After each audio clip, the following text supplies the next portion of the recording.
Sumber daya alam.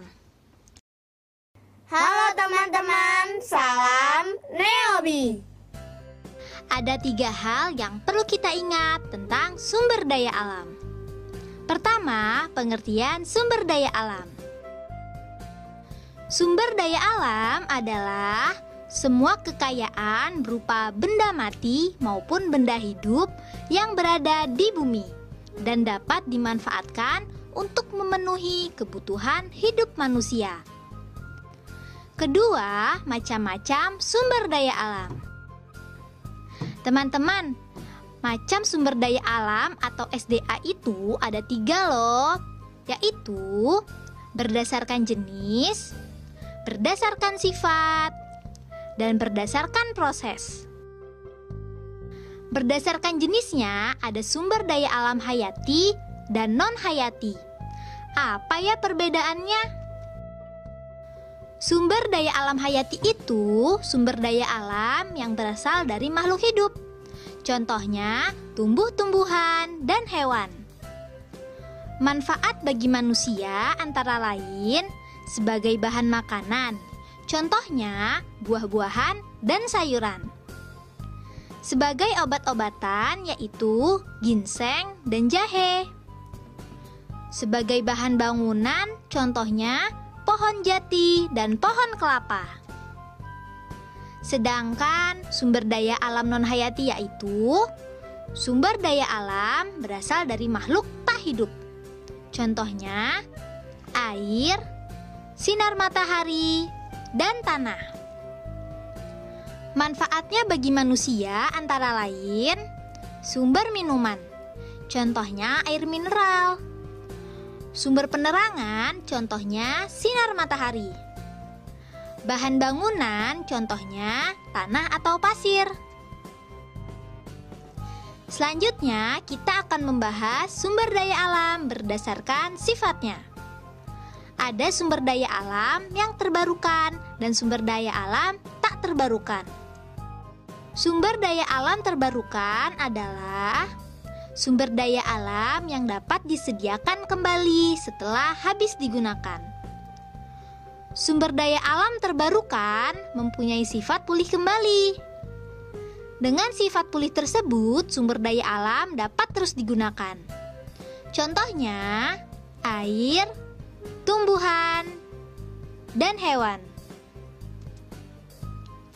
Air termasuk terbarukan karena selalu mengalami pembaruan. Pembaruan tersebut terjadi melalui siklus air. Tumbuhan dan hewan merupakan sumber daya alam terbarukan karena mengalami pembaruan juga loh. Pembaruan tersebut terjadi karena tumbuhan dan hewan dapat berkembang biak. Sumber daya alam tak terbarukan adalah sumber daya alam yang sulit disediakan kembali setelah habis digunakan. Sumber daya alam tak terbarukan sifat pulihnya sangat lama.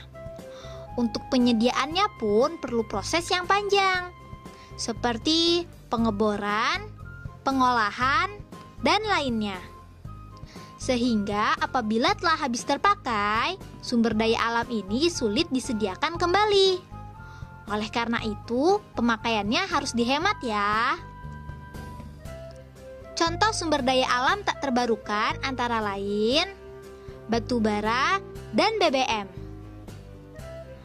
Batu bara dimanfaatkan sebagai bahan bakar pembangkit listrik, produksi besi, dan baja, bahan bakar pembuatan semen, dan lainnya.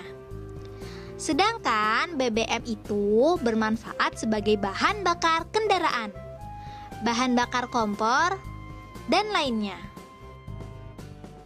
Sekarang kita akan mempelajari sumber daya alam berdasarkan prosesnya. Apa saja ya?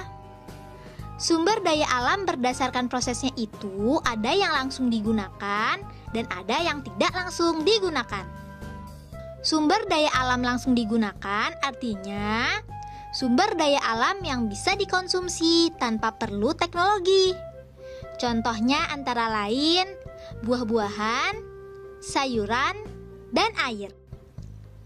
Sumber daya alam tak langsung digunakan artinya sumber daya alam tersebut baru bisa dikonsumsi setelah diproses dengan teknologi. Contohnya minyak bumi, batu bara, minyak goreng, dan lainnya. Ketiga, sumber daya alam dipengaruhi oleh lingkungan.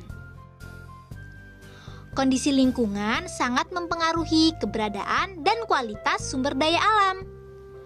Lingkungan yang terawat membuat sumber daya alam berkualitas baik. Contohnya, air sungai yang bersih dan ikannya sehat. Sedangkan lingkungan yang tercemar membuat sumber daya alam berkualitas buruk. Contohnya, sungai yang tercemar, airnya menjadi kotor dan ikannya mati. Nah, itu tadi beberapa hal yang perlu kita ingat. Diingat-ingat ya. Be smart, be happy.